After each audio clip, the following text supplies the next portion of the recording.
चुनाव सिर पर है। प्रदेश के जो जिले के अध्यक्ष हैं बदल दिए गए, अमुक यादव को बना दिया, फला शर्मा जी नहीं है, फला जगह द्विवेदी जी नहीं है, फला जगह खंडेलवाल साहब नहीं है, वहां फला सैनी। तो इस बात को लोग समझते नहीं है। अब क्या है कि वो लोग आएंगे आगे, उन लोगों को ऐसा लगेगा कि तुम्हारे को बड़ी इज्जत दी गई है। अब इस इज्जत के चक्कर में उनके पास 2 बीघे जमीन है, वो बेच करके इसमें लगा देंगे। और जब इलेक्शन आएगा तब तक उनका रेडिकलाइजेशन हो जाएगा।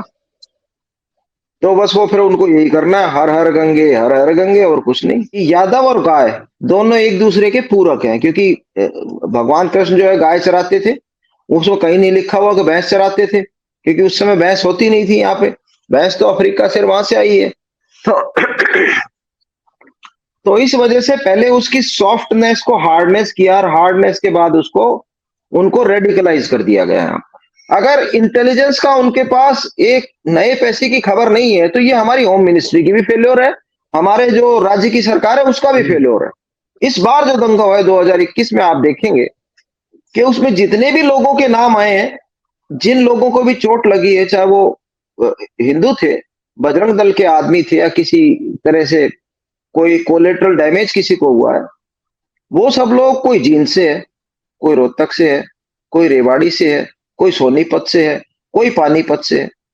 तो मैं कहता हूं इन सभी लोगों को आखिर वहां पे जो ब्रज यात्रा करने का जो उनका फैसला था, वो फैसला अचानक से कैसे हुआ कि भाई ये बाहर के लोग ही ब्रज यात्रा करेंगे वहां पर।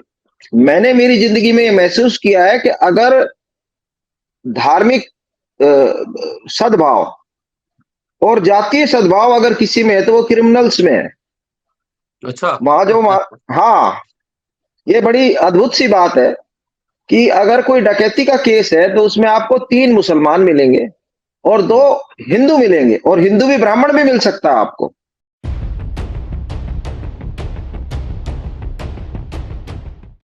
हसन खां मेवाती, मेवात मतलब हसन खान मेवाती, मोहित यादव उर्फ मोनू मनेसर नहीं।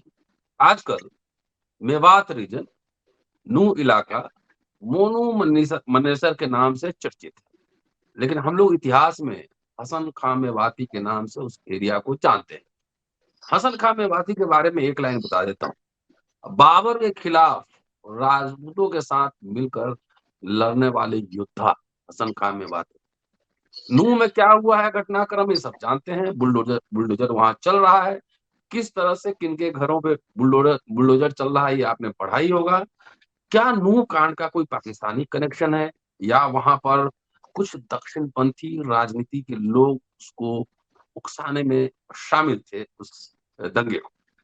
तमाम बात है, पूरे इतिहास को जानेंगे, वहां का जो सोशल कॉम्पोजिशन है उसको जानेंगे कि आखिर मेवात रीजन का इतिहास क्या है, सोशल कॉम्पोजिशन क्या है, और जहां पर उत्तर प्रदेश और बिहार में यादव समाजवाद की लड़ाई लड़ रहा है, क्या आरएसएस और भगवा ब्रिगेड ने कोशिश की है हरियाणा रीजन में यादव के हिंदूकरण की मुसलमानों के खिलाफ भिड़ाने? क्या हो सकता है, ये साजिश हो सकती है क्या? तमाम पहलू पर इस एपिसोड में बात करने वाला दोस्तों, रतनलाल बोल रहा हूँ और आप देख रहे हैं अम्बेडकर नामा। इस एपिसोड में हमारे साथ पूर्व जज राकेश यादव साहब हैं, हरियाणा के रहने वाले हैं और मेवात रीजन में इन्होंने काम भी किया है। वहाँ के पूरे माइंडसेट को, वहाँ की संस्कृति को, वहाँ के कल्चर को बखूबी समझते हैं। इसलिए मेवात रीजन के बारे में जानना बहुत ही जरूरी है, और जो वहाँ जिस तरह से कम्युनल टेंशन हुआ, वायलेंस हुए और हत्याएं हुई, बुलडोजर चलाए जा रहे हैं, आगजनी हुई, ये सब के पीछे का पूरा क्या साजिश है, कैसे हुआ, ये सब इस एपिसोड में समझेंगे। स्वागत है सर। स्वागत सर अम्बेडकर नामा में। नमस्कार। नमस्कार जी नमस्कार रतनलाल जी, नमस्कार।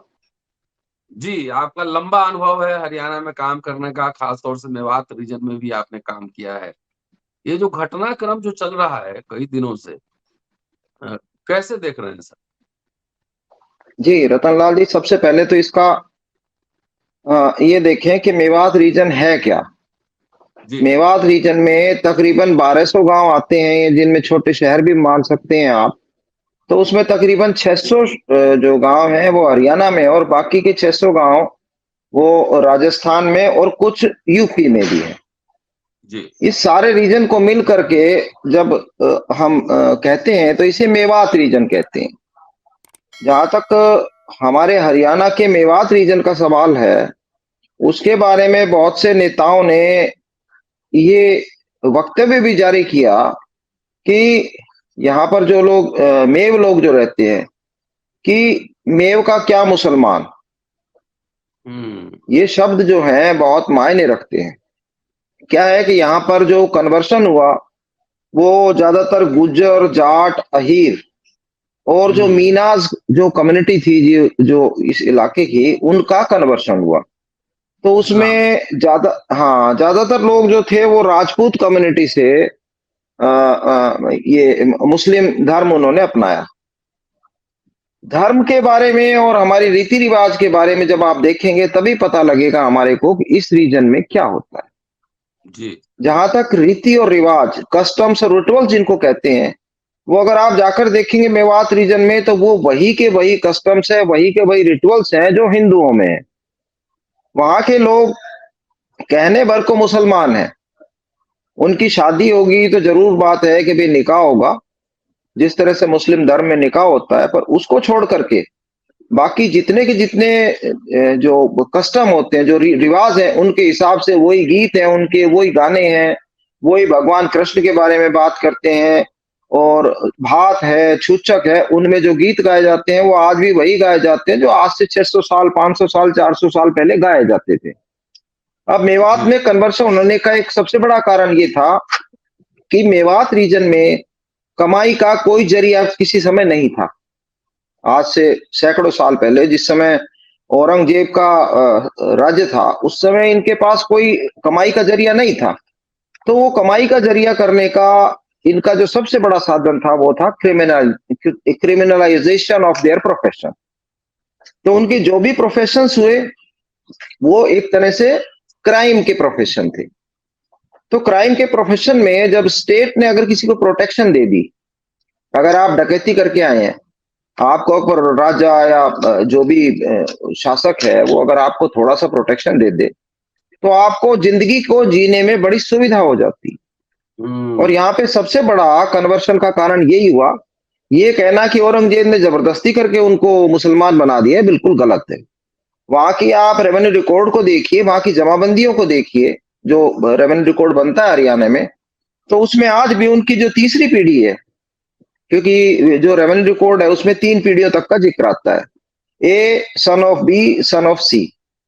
तो जहां पर भी सन ऑफ सी है, तो सन ऑफ सी हिंदू है, और बी जो है वो हिंदू और मुसलमान का मिला जुला सा रूप होता है। जैसे नाम जो है वैसे राम सिंह है मान लो पहले, तो वो बी पीढ़ी के अंदर राम खान हो गया। और उसके बाद जब जो ए पीढ़ी अब आई है उसका नाम पूरा का पूरा मुस्लिम हो गया। तो जी। वो मेरे हिसाब से तो वो कहने भर को मुसलमान है। और उनकी जो कंडीशंस हैं, जो इकोनॉमिक कंडीशंस हैं, वो लगभग हिंदुओं की भी वैसी ही हैं और मुसलमानों की भी वैसी हैं। हम्म। हिंदू लोगों ने वहां से पलायन किया। कुछ लोग जैसे जो बड़े बड़े शहर थे उनमें चले गए, वहां व्यापार करना शुरू किया, आसपास के इलाके में चले गए। इस तरह से कुछ लोग चले गए और कुछ लोग वहां पर रह गए। इस वजह से हिंदुओं की थोड़ी आबादी कम हो गई और मुस्लिम्स की आबादी वैसी की वैसी रह गई। ये वहां पे आबादी का घनत्व और ये सब जो है बिल्कुल लगभग ऐसा सा है। तो इनके बीच में आप देखेंगे कि कोई भी रिकॉर्डेड रॉयट आज तक कोई ऐसा नहीं हुआ। अच्छा। केवल एक बार हुआ था जब बाबरी मस्जिद का डिमोलिशन हुआ था। तो बाबरी हम्म। डिमोलिशन मस्जिद के रॉयट्स को हम इस तरह से नहीं देख सकते जिस तरह से उसके बाद के रॉयट्स को देखा जाए। हम्म। उसके बाद 2014 और अब 2021 में जो धार्मिक दंगे भड़के हैं वो हुए हैं। 2014 से लेकर 2021 तक कोई जातीय दंगा नहीं हुआ, किसी किस्म का वहां पे वैर भाव नहीं है, आदमी में एक दूसरे से आज भी बात करते हैं। आप उनका पहनावा देखिए, मेवात के मुसलमान आज भी जाट, अहीर और गुज्जर की तरह पगड़ी बांधते हैं। वो जो टोपी होती है, स्कल स्कल कैप होती है, वो लोग वो नहीं लगाते हैं। तो एक सम्मिश्रित सी उनकी संस्कृति है, तो उसकी वजह से वहां पे वैमनस्य होने का कोई मतलब ही पैदा नहीं होता। आप उनकी दाढ़ी देखिए, उनकी मूछें देखिए, आप मूछें भी पूरी रख लेते हैं, जबकि वो लोग यहाँ से काट के रखते हैं कुछ मुस्लिम्स। तो आपको देखने भर से पता नहीं लगेगा कि वो मुसलमान है या हिंदू है, जब तक वो आपको ना बताए कि मेरा ये धर्म है या मेरा नाम ये है। इस तरह वहां की कल्चर है, बड़े सौहार्द से रहते हैं। जहां तक ये अपना धर्मवाद या जातिवाद जिसको आप समझते हैं, तो वहां पर क्राइम बहुत है। अब क्राइम की आपको बताएंगे, वैसे तो मैं जज रहा हूं, ये कहना तो बड़ी बुरी बात है, पर मैंने मेरी जिंदगी में ये महसूस किया है कि अगर धार्मिक सद्भाव और जातीय सद्भाव अगर किसी में है, तो वो क्रिमिनल्स में है। अच्छा। हाँ, ये बड़ी अद्भुत सी बात है कि अगर कोई डकैती का केस है, तो उसमें आपको 3 मुसलमान मिलेंगे और 2 हिंदू मिलेंगे, और हिंदू भी ब्राह्मण भी मिल सकता है आपको, और लगातार कई साल तक वो क्राइम कर रहे हैं। तो मैं कहता हूं कि ये पढ़े लिखे और जो इस तरह के लोग हैं, उनसे तो वो क्रिमिनल हालांकि काम गलत करते हैं, पर उनमें जातीय और धार्मिक सद्भाव तो है, कम से कम है, तो ये हास्यास्पद बात। आपके सामने पर कुछ केसेस ऐसे आए? इसीलिए मैं कह रहा हूं कि भाई, कई बार हमें लगता था कि भाई इस केस में 3 मुसलमान है या 4 मुसलमान है, तो एक इसके अंदर जो है ये शर्मा जी या कोई गुप्ता जी या इस तरह का व्यक्ति कैसे आ गया। तो शुरू-शुरू में मेरे को ये महसूस हुआ कि लगता है कि पुलिस ने, क्योंकि डकैती में 5 आदमियों की जरूरत पड़ती है, इसलिए इनको 4 आदमी मिले जो मुस्लिम थे और 5वां कोई नहीं मिला, तो इनको मेरे को लगता है कि जबरदस्ती इसको फंसाया गया। पर जब उसकी डेप्थ में जाते हैं, आप अपनी तरफ से कोशिश करते हैं कि किसी तरह पता लगे कि मामला है क्या, तो उस सूरत में पता लगता है कि उसमें 2 मुसलमान तो गलत फंसाए हुए हैं, बाकी 2 मुस्लिम और 1 हिंदू वो बिल्कुल सही से उसके अंदर डकैती में शामिल थे, और जो 5 नंबर करना था वो 2 मुस्लिम लोगों को फंसा दिया। अब वहां पर मेवात में ये एक अजीब सा विशियस सर्कल बन जाता है क्राइम का। अब आके लोग कहते हैं, हमें तो खैर थोड़ा बहुत पता लगता है, जैसे पुलिस का इंटरेक्शन है या कोई लॉयर का इंटरेक्शन है या इस तरह के जो इंटरेक्शन होते हैं, तो वहां पे एक अजीब सी चीज है कि एक आदमी ने किसी की हत्या कर दी, मुकदमा हो गया, 302 का मुकदमा हो गया। उसके अंदर मुकदमे का फैसला होने से पहले उनकी पंचायत होती है, और पंचायत में उसका फैसला हो जाता है कि भाई हम आपको 12 लाख रुपए, 15 लाख रुपए, 20 लाख रुपए, जो भी मतलब वो करते हैं पंचायत में बैठ करके वो कर लेते हैं। अब जो एक्यूज्ड है उसको 20 लाख रुपए देने हैं, तो वो वहां पे जिसको कि लीगल लैंग्वेज में आप ब्लड मनी कह सकते हैं, जैसा कि कुछ मुस्लिम कंट्रीज में है, तो वो पैसा उसको दे देते हैं। इतने अमीर नहीं है कि उस पैसा उनके पास पड़ा हो, आपसे लिया, मेरे से लिया, तीसरे से लिया, साहूकार से लिया, जिससे भी लिया। उसके बाद उस पैसे की रिकवरी करने के लिए वो एक और डकैती कर लेते हैं, उससे उस पैसे को ले लेते हैं, फिर एक और डकैती कर लेते हैं, उस पैसे से एंजॉय करते हैं, फिर तीसरी में कहीं फिर गड़बड़ हो जाती है, उसमें फिर कोई ना कोई इधर उधर मर्डर हो जाता है। तो ये एक जो दुष्चक्र है, इसने वहां की इस मुस्लिम आबादी को इस तरह से घेर रखा है शुरू से कि वो इसमें फंस के रह गए और उससे निकलने का उनके पास कोई जरिया भी नहीं है। इसी क्राइम के साइकिल में जो नई जनरेशन आई, उस जनरेशन ने सोचा कि जब क्राइम करना ही है, तो इस तरह का क्राइम क्यों ना किया जाए कि जिससे हमें पैसे भी मिले और हमारे ऊपर कोई उल्टा सीधा काम भी ना करना पड़े। तो उन्होंने जो माइनिंग सेक्टर है, माइनिंग सेक्टर में अपने धीरे धीरे धीरे धीरे करके पैर जमाने शुरू कर दिए। अब माइनिंग क्योंकि स्टेट गवर्नमेंट का सब्जेक्ट है, जो भी माइंस के अंदर निकलेगा वो स्टेट को मिलेगा सब कुछ। अब वहां पर माइनिंग करेगा कौन? माइनिंग वो करेगा जिस आदमी के पास इलीगल ट्रैक्टर चला सकता है। आप आकर जाकर देखेंगे तो माइनिंग सेक्टर में मैक्सिमम वो लोग हैं जो लोग वहां पर इलीगल माइनिंग करते हैं। अब इलीगल माइनिंग, हिंदू मुसलमान हाँ दोनों हाँ, मोर और लेस दोनों है। हिंदू कम है, मुसलमान ज्यादा है। क्योंकि जो जेसीबी है, ट्रैक्टर्स है और बड़ी गाड़ियां हैं, डंपर्स हैं, ये सब चीजें जो है इनको ऑपरेट करने वाले मुस्लिम्स हैं और इनके मोर और लेस जो मालिक हैं वो हिंदू हैं। तो ये मिली-जुली उनकी सरकार है। अब जब उनका वर्चस्व है उस पर, तो उस वर्चस्व को कोई भी खत्म नहीं कर सकता।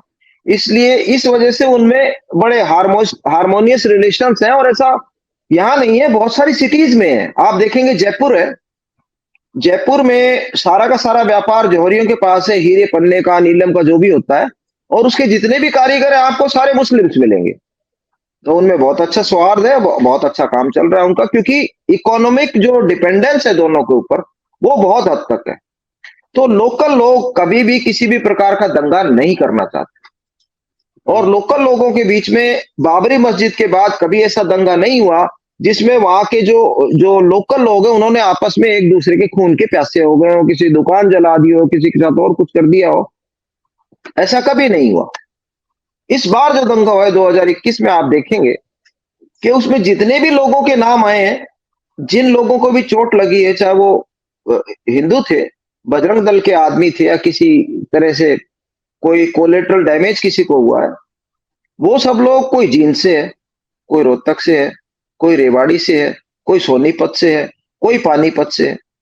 तो मैं कहता हूं इन सभी लोगों को आखिर वहां पे जो ब्रज यात्रा करने का जो उनका फैसला था, वो फैसला अचानक से कैसे हुआ कि भाई ये बाहर के लोग ही ब्रज यात्रा करेंगे वहां पर, जबकि पिछले कई वर्षों से वो ब्रज यात्रा होती आ रही है, कोई ऐसा अनटूवर्ड इंसिडेंट नहीं हुआ।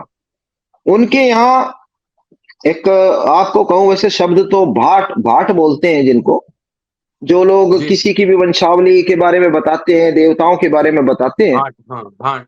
हाँ हाँ भाट बोलते हैं उनको। तो उन लोग जो वो वंशावली बताते हैं, तो उनकी जो वीरता है, उनके पुरखों की जो वीरता बताई जाती है, उस वीरता में ये सभी बातें बताते हैं। जैसे आपने अभी खान साहब का नाम लिया, अगर उनके खानदान से कोई है तो खान साहब की यही विशेषता बताते हैं, बड़े लॉयल थे, उन्होंने इस तरह से मुगलों के खिलाफ युद्ध लड़ा, ये उनकी संतान है, 8वीं पीढ़ी है, 12वीं पीढ़ी है, वगैरह वगैरह। तो असलियत में तो जो भाट बताते हैं, जिसको कि आप श्रुति कह सकते हैं, जैसे हमारे यहाँ हिंदू धर्म में एक श्रुति और स्मृति होती है, इस सुन के जो है, हाँ हाँ, तो वो श्रुति के मुताबिक वो लगभग बहुत सारे हिंदू लोग हैं जो बाद में मुसलमान बन गए। अब इस दंगे की वजह क्या है? सबसे बड़ी बात यह कि दंगा हुआ कैसे। अभी मैंने आज किसी से सुना था कि जो व्यक्ति इसमें इन्वॉल्व थे, जो मुस्लिम, कोई एक नाम था, मेरे स्लिप हो गया दिमाग से, वो आम आदमी पार्टी के सदस्य हैं। कांग्रेस का और आम आदमी पार्टी का तो कोई लेना देना नहीं है। वो यहां पर आए किस लिए? अगर आए तो वो इन्वॉल्व कैसे हो गए इसमें? ये सब मामला बड़ा पेचीदा है। आप देखेंगे कि वो कहते हैं कई क्विंटल पत्थर एक किसी हॉस्पिटल की छत पे रखे गए। क्या पुलिस सो रही थी जब दंगा भड़का? नहीं, होम मिनिस्टर जब दंगा भड़का, होम मिनिस्टर कह रहा है कि उनको पता ही नहीं लगा, और किसी प्राइवेट आदमी ने फोन करके मुझे बताया कि वहां दंगा हो रहा है। होम मिनिस्टर, कितनी विचित्र स्थिति है कि किसी की छत के ऊपर, जैसा वो कह रहे हैं, पता नहीं पत्थर है या नहीं, ये तो नहीं पता, पर किसी भी जगह पत्थर है, अगर कहीं पहाड़ियों में कोई आदमी जाकर छुप गया है, तो क्या 1 सेकंड में छुप गया? कितना समय लगा उसे? वहां पुलिस क्या कर रही थी? सेंसिटिव एरिया है ब्रज, जैसा कि वो क्लेम करती है सरकार कि वहां 2500 लोग थे। 2500 लोगों के जुलूस में अगर सरकार की तरफ से प्रोटेक्शन कोई नहीं है, आप समझेंगे कि 2500 लोगों की ब्रज यात्रा है। सर, अगर एक बात बताइए, जो ब्रज यात्रा है हर समय उसी रूट से होकर जाती थी पहले भी? लगभग अच्छा। ब्रज यात्रा का रूट कभी बदलते नहीं है वो, और पिछले 3 साल से तो लगातार हो रही है, कभी कोई ऐसा हादसा नहीं हुआ है। तो अब की बार हादसा जब हुआ है, 3 साल के पहले जो है उसी रूट पे ब्रज यात्रा होती थी, उसी रूट पर ब्रज यात्रा होती थी, ऐसे ही निकलती थी, कोई उसमें अच्छा, वो नहीं है। हाँ, तो जब आप अगर निकाल के देखेंगे, पुलिस की अगर डायरीज निकाल के देखेंगे, तो देखें कि पिछली बार कितनी पुलिस वहां पे थी उनकी प्रोटेक्शन के लिए, उससे पहले कितनी थी, उससे पहले कितनी थी। तो जब ब्रज यात्रा में 2500 हिंदू जा रहे हैं तो कम से कम सरकार के लिए लाजिम बनता था कि मुस्लिम एरिया में से निकलेंगे तो उसमें आप देखेंगे कि कितनी दिक्कत हो सकती है। अगर इंटेलिजेंस का उनके पास एक नए पैसे की खबर नहीं है तो ये हमारी होम मिनिस्ट्री की भी फेल्योर है, हमारे जो राज्य की सरकार है उसका भी फेल्योर है। चलिए मान लीजिए आप कि उनको नहीं पता लगा, दंगा हो गया, दंगे के बाद लोगों ने पुलिस को फोन किया, जब पुलिस को फोन किया तो उस समय आप देखेंगे कि पुलिस ने रिएक्ट करने में 4 या 5 घंटे लगाए। ऐसा क्या उनको विलायत से आना था? जब चीजों का पता है, जब 2500 लोग जा रहे हैं और वहां पे कम्युनल राइट्स होने की संभावना हो गई है, तो उस सूरत में उनको कम से कम रिएक्ट तो करना चाहिए था। भाई आधे घंटे में आ जाते हो, 20 मिनट में आ जाते, 4-4 5-5 घंटे लगाने का क्या तुक है? ये एक तरह से इसका जो आप पैटर्न देखेंगे पुलिस का, बाकी जो ये बजरंग दल की जो सेना बताते हैं जिसको, उसका, और सरकार का कार्य करने का तरीका, ये हमारे 2002 के जो गुजरात रॉयट्स हुए उसके बिल्कुल सिमिलर है। हमारी सरकार ने अगर 2002 के गुजरात रॉयट से कोई भी अगर शिक्षा प्राप्त नहीं की, उन्होंने उससे कोई संदेश नहीं लिया, तो उसके बाद भी अगर ऐसे ही हो रहा है तो इसका क्या नतीजा निकाला जा सकता है? सरकार की बिल्कुल फेल्योर है। अब देखेंगे आप, सरकार के 2 तरह के एक्शन होते हैं, एक एक्शन है एक्शन और दूसरा है इनएक्शन। इसमें सरकार ने दूसरी तरह का जो इनएक्शन किया है, इनएक्शन अगर कोई करती है, कोई भी आदमी के इनएक्शन की वजह से कोई भी क्राइम होता है तो वो जो है उत्प्रेरणा के रूप में माना जाता है, जो कि आईपीसी में दंडनीय है। तो सरकार ने अगर 5 घंटे एक्शन नहीं लिया तो इसका मतलब ये है कि जो भी मानव थे, चाहे वो हिंदू हो या मुसलमान हो, जिनको भी नुकसान हुआ है, उनके मानवीय मूल्यों का हनन हुआ है, उन लोगों के मानवीय जीवन का हनन हुआ है, और उनकी जो आजादी है बोलने की, अपना अपना धर्म मानने की और उसका प्रोपेगेट करने की, उन सब चीजों का उसमें बहुत भारी रूप से उल्लंघन हुआ है।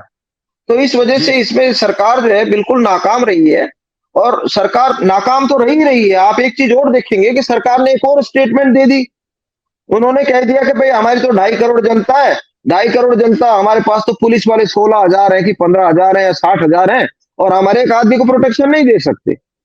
ये तो सरकार का कर्तव्य है कि हर आदमी की लाइफ एंड लिबर्टी को प्रोटेक्ट करे। नहीं, वो हर आदमी नहीं था ना, पूरा जुलूस था, वो पूरा प्रोसेशन था। और प्रोसेशन की तो कर ही नहीं रहे हैं वो। हमारे मनोहर लाल जी ने ये कह दिया कि भाई हम हर आदमी की प्रोटेक्शन नहीं कर सकते। अरे भाई, तो इसका मतलब ये है कि जनता को आपने अपने हाल पे छोड़ दिया। नहीं, सरकार क्यों चला रहे हैं? फिर रिजाइन कर देना फिर। हाँ, यही मैं कह रहा हूं कि भाई अगर आप प्रोटेक्शन नहीं करते, आपके पास फोर्सेस नहीं है, आप फोर्सेस एम्प्लॉय करो। भाई कोई पद रह गए हैं तो आप उन पदों को भरिए। अगर पद नहीं है और आपको जनता की सुरक्षा करनी है तो और नए पदों का सृजन कीजिए। आप उधर तो अग्निवीर लगा रहे हैं, फौज में जहां अग्निवीर की बजाय वहां रेगुलर की जरूरत है, तो भाई अग्निवीर यहां लगा दीजिए, 10,000 लगा दीजिए, 5,000 लगा दीजिए। ऐसा भी नहीं कर रहे हैं। सर, तो आप जी जी कंटिन्यू करें। जी जी, तो ये तो इनकी सरकार की फेल्योर है, और ये इनएक्शन मतलब इनका काम ना करने की वजह से दंगा हुआ। अच्छा, दूसरा आप देखेंगे कि राव इंद्रजीत सिंह जी ने कहा, जो कि स्टेट कैबिनेट मिनिस्टर हैं, उन्होंने कहा कि जो लोग वहां पे प्रोसेशन में जा रहे थे उन लोगों के पास तलवार कहां से आई, उन लोगों के पास बंदूक कहां से आई? क्या कोई भी व्यक्ति जब अपने धर्म का जुलूस निकालता है तो वो क्या बंदूक और तलवारें लेकर जाता है? मेरा सोचना ये है कि वो उसमें जो 2,500 लोग बताते हैं, उन 2,500 लोगों में अगर 50 आदमी भी ऐसे हैं तो वो 50 आदमी जो काम करेंगे, एक क्राउड मेंटेलिटी होती है, क्राउड की एक साइकोलॉजी होती है। जो 10-20 आदमी करेंगे वो 100 आदमी करेंगे, जो 100 करेंगे वो 1000 करेंगे, और जो 1000 करेंगे वो 10,000 भी कर देंगे। उनका जो दिमाग है उस समय काम नहीं करता। इसको कहते हैं क्राउड मेंटेलिटी। तो 50 आदमी जो है किसी भी रॉयट को इग्नाइट करने के लिए बहुत ज्यादा है। अब एक नई थ्योरी उन्होंने डेवलप की है कि वो लोग पहाड़ों में छुपे हुए थे और उनके पास बंदूकें थी, जो कि सीधा सीधा एलिगेशन ये है कि पहाड़ों पर मुस्लिम लोग छुपे हुए थे। पहाड़ों पर जाने का रास्ता कहां से आता है? अगर छुपे हुए थे तो उनके पास ड्रोन है। मोदी जी ने अभी अमेरिका से बहुत सुंदर सुंदर ड्रोन लिए हैं। तो मोदी जी तो ये कहते हैं कि आप अगर कोई काम करोगे तो मैं ड्रोन से देख लेता हूं, मेरे को वहां जाने की जरूरत नहीं है। एक आध ड्रोन हमारे मनोहर लाल जी खट्टर को दे देते तो वो देख लेते। मतलब मोटा जी, मोटी ये प्लान था ये। मेरा सोचना ये है कि अगर ये प्लान्ड था भी तो बड़ा इल प्लान्ड इवेंट था और सर, इसको अवॉइड किया जा सकता था। जी, घटना पे तो ठीक है, जो सारे लोग बात कर रहे हैं, मैं घटना के समाज शास्त्र पे मैं बात करना चाह रहा हूँ।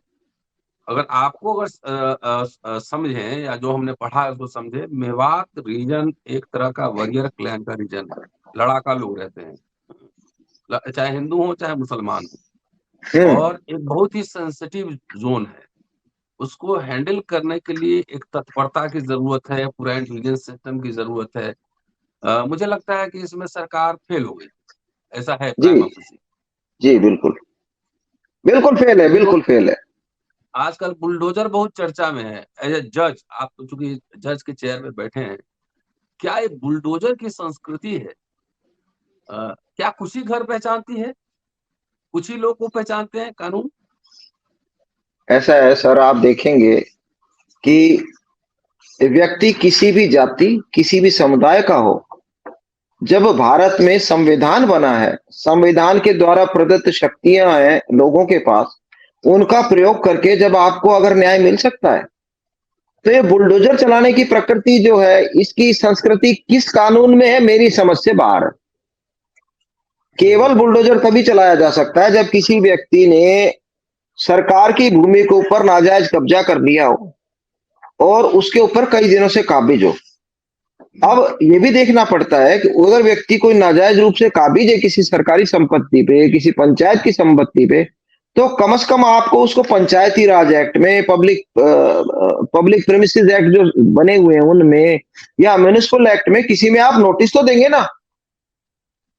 अगर उसको नोटिस दिया जाता है तो वो व्यक्ति उस नोटिस को चैलेंज कर सकता है, सिविल अदालत में चैलेंज कर सकता है उस नोटिस को, जो बड़े अधिकारी हैं उनके पास जाके चैलेंज कर सकता है। आप देखेंगे कि जहां भी बुलडोजर चला है वहां बिना किसी नोटिस के चुपचाप से बुलडोजर चला दिया गया है। तो ये कानून व्यवस्था नहीं नहीं बनाई जा सकती इससे। ये कानून व्यवस्था खराब होती है इन चीजों से। ये बात ठीक है कि थोड़ी समय के लिए वाहवाही लूट लेते हैं। अब आप उनका फिल्मों का देखिए। हम बच्चे से जब फिल्म देखते थे तो वहां पे जो है फला कलाकार का डांस हो रहा है, लोग ताली बजा रहे हैं, हम्म, और 2 मिनट की खुशी लोगों को मिलती है, उससे बड़े खुश होते हैं देख करके।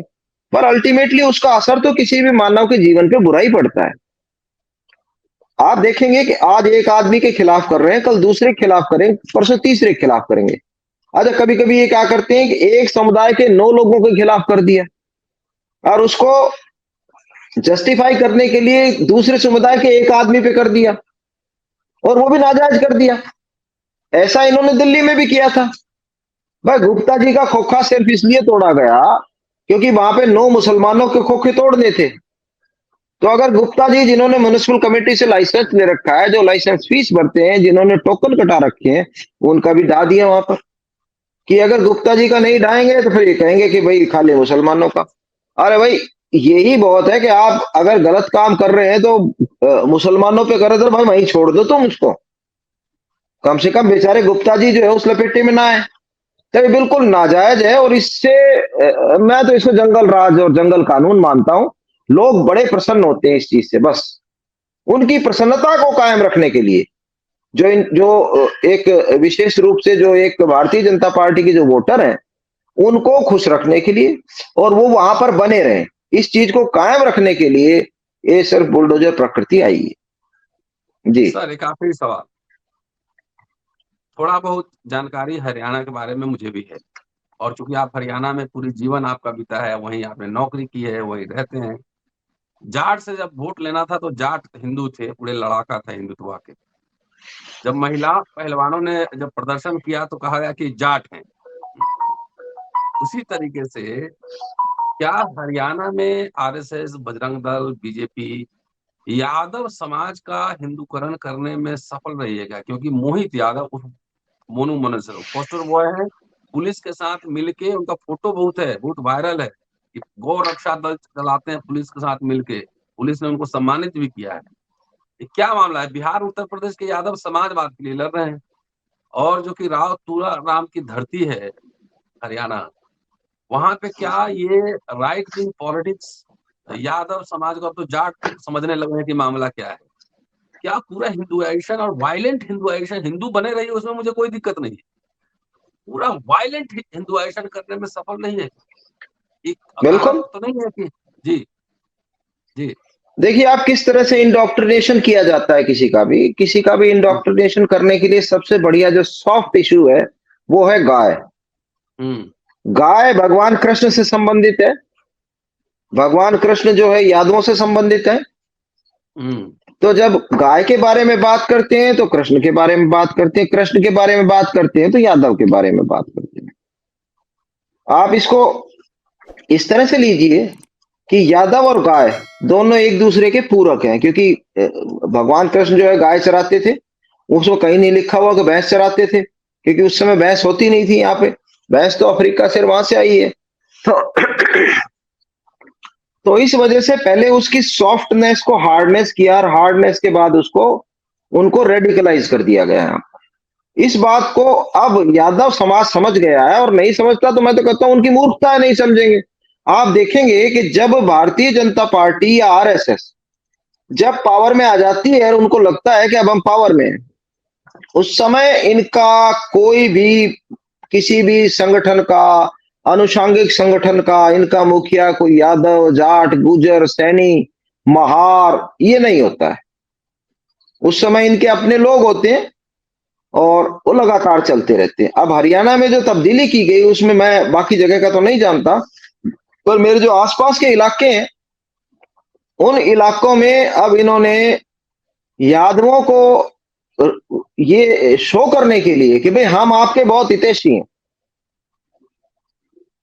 चुनाव सिर पर है, प्रदेश के जो जिले के अध्यक्ष हैं बदल दिए गए, अमुक यादव को बना दिया, फला शर्मा जी नहीं है, फला जगह द्विवेदी जी नहीं है, फला जगह खंडेलवाल साहब नहीं है, वहां फला सैनी। तो इस बात को लोग समझते नहीं है। अब क्या है कि वो लोग आएंगे आगे, उन लोगों को ऐसा लगेगा कि तुम्हारे को बड़ी इज्जत दी गई है। अब इस इज्जत के चक्कर में उनके पास 2 बीघे जमीन है, वो बेच करके इसमें लगा देंगे, और जब इलेक्शन आएगा तब तक उनका रेडिकलाइजेशन हो जाएगा। तो बस वो फिर उनको यही करना है, हर हर गंगे, हर हर गंगे, और कुछ नहीं। तो इस तरह से इन्होंने इस हद तक हमारे समाज में जहर भरने की कोशिश की है कि किसी भी व्यक्ति के लिए इससे बचना बहुत ही मुश्किल काम है। आप अगर आज मैं आपको साफ साफ बताऊं कि मैंने मेरे फेसबुक भी वॉल पे कुछ ऐसा बुरा नहीं लिखा था, किसी धार्मिक दिन था। मैं जो है कांग्रेस का सदस्य हूं, इसमें मेरे को कोई वो नहीं, मैं इलेक्शन भी लड़ना चाहता हूं, ये भी मेरी इच्छा है। अब आगे सेवा कर सकते नहीं कर सकते अलग बात है। तो उसमें मैंने ये लिख दिया था कि भाई अगर पत्थर को पूजने से भगवान मिले तो मैं पहाड़ को पूज लूं, और उससे तो चक्की भली जिससे कि कम से कम पेट तो भर जाता है। तो देखिए, मेरे जो चाहने वाले हैं उन्होंने मेरे को ये कहा कि जी आप ऐसा काम मत किया करो। तो मैंने कहा भाई मैंने तो किसी को गाली नहीं बकी। वो बड़े बड़े जो सूरदास जी, कबीर दास जी, रईदास जी जो कह गए, हमने तो वो लिख दिया था, तो इसमें कोई गलत बात तो नहीं है। बोलो जी नहीं नहीं नहीं, ये लिखना ही नहीं है बिल्कुल। आपको अगर इलेक्शन लड़ना और जीतना है तो अब बताइए कोई आदमी क्या करेगा? या तो आप हार जाइए, थक कर बैठ जाइए, या तो आप, अब आपके पास 2 कोर्स है। आप या तो किसी तरह से एक स्टेज तक पहुंचे और उसके बाद थोड़ा थोड़ा कोशिश करें कि रिफॉर्म हो। अगर आप अभी से रिफॉर्म करना शुरू करेंगे तो आप वहां तक नहीं पहुंच सकते हैं। इस चीज को लेकर के भारतीय जनता पार्टी ने एक ऐसा एनवायरनमेंट क्रिएट कर दिया है कि लोग डरने लगे हैं, वो इसके बारे में बात ही नहीं करना चाहते।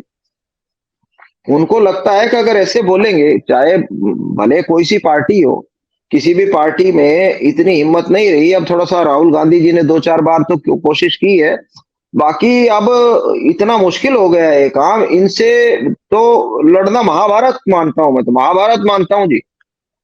इतना चलिए कोई नहीं, रेडिकलाइज कर दिया इन्होंने। महाभारत महाभारत अगर है तो महाभारत लड़ा भी जाएगा और जीता भी जाएगा। और कोशिश करते अपना हैं। सामाजिक काम करते रहिए। चुनाव तो आते जाते रहते हैं, लेकिन समाज की संस्कृति को जब तक नहीं बदलेंगे तब तक राजनीतिक बदलाव भी गुणात्मक नहीं आ सकता है। बहुत मुश्किल है जी, शुक्रिया बहुत राकेश जी, मुश्किल है। शुक्रिया राकेश जी। और दोस्तों, राकेश यादव साहब हैं, पूर्व जज हैं, अभी कांग्रेस में एक्टिव हैं और पॉलिटिकल करियर भी देख रहे हैं कि हम राजनीति में जाएंगे और तमाम चीजों को बदलने की कोशिश करेंगे। हमारे तरफ से इनको शुभकामनाएं हैं। पूरा वीडियो देखते रहिए और शेयर सब्सक्राइब करते रहिए। शुक्रिया, थैंक यू। जी नमस्कार जी, नमस्कार।